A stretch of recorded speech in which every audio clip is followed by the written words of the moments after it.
Kerry used to be the first to arrive at the Hartlester Oil headquarters in Calgary. While the city outside was still cloaked in darkness, she'd flick on her office's fluorescent lights and fire up her workstation. There were networks to stabilize, grumpy executives to soothe, and endless crises to avert. Multiple simultaneous priorities with continuous disruptions and emergencies was how she described her job in a wry, self-aware way. Her custom t-shirt with that phrase was both her inside joke and quiet rebellion. Her boss, a man more spreadsheet than soul, demanded longer hours as the oil market crashed. Saturday shifts became mandatory, her phone buzzed at all hours.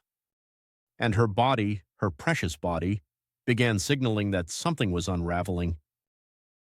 Her chest grew tight during meetings, the crushing weight forcing her to leave, just to gasp for air. One day on hour 13 of another 70-hour work week, Kerry typed feverishly at her desk, her hands trembling just from sheer exhaustion. The room started to spin, her skin clammy and cold, her breathing sharp and shallow. She doesn't remember falling. She only remembers waking up on an office couch. Her smug boss standing over her saying, "Maybe you should take the rest of the day off." The suggestion stung.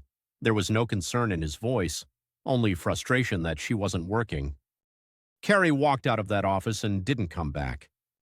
Disappearing into the anonymity of the city turned into isolation, until finally Kerry found herself living in a rusty old van.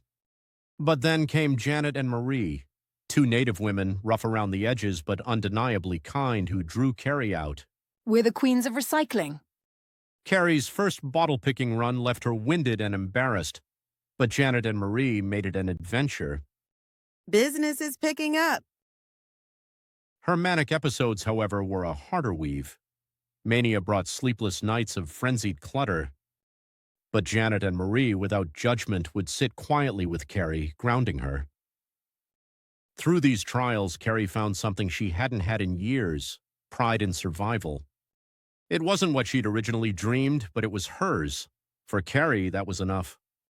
After all, it's not the circumstances that define success, but how you reclaim your spirit one bottle, one moment, one act of kindness at a time.